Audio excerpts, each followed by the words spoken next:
I do see a lot of confusion. I do see, it almost seems like a total and complete breakdown of society at one point. But it's just, it's hard for me to understand the chaos that I'm seeing, because this is very strange to see this. I mean, it's almost like you're in an African country that is third world or something. Like, you don't expect to see this kind of stuff in a Western country.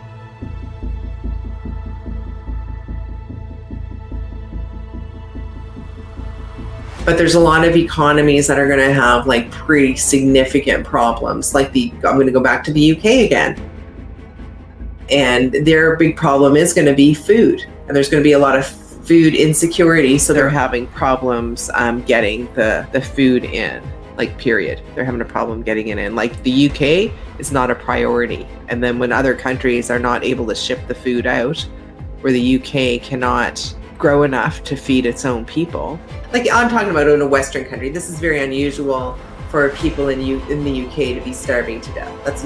That's an unusual thing. Like, if you had told people 40 years ago that things would be so terrible in the United Kingdom that people would be starving to death, they would be like, oh no, it can't be that, it can't be true. And it's like, yeah, that's what's coming.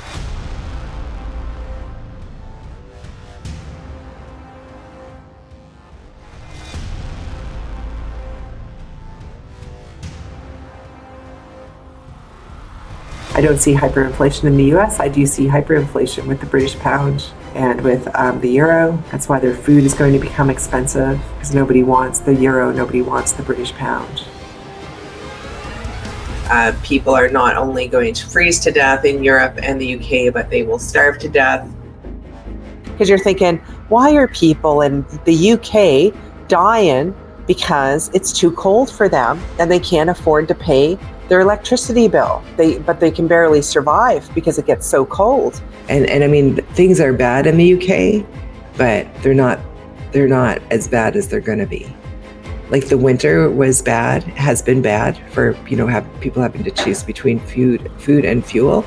But the 2023 winter is going to be even worse. And that's going to be affecting like everybody, because theft is going to be way up, because people are going to be desperate, right?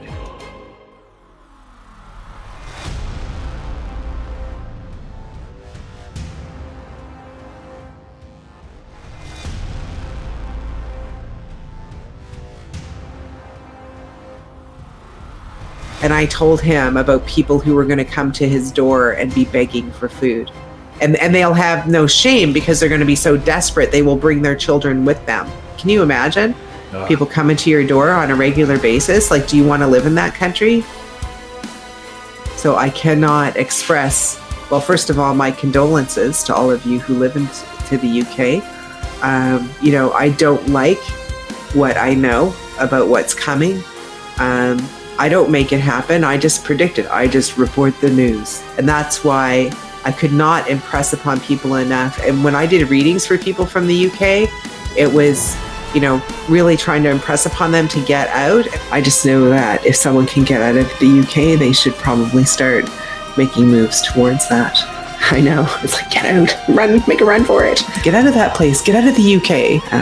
It's gonna get worse. This winter is gonna be bad. The following winter, even worse.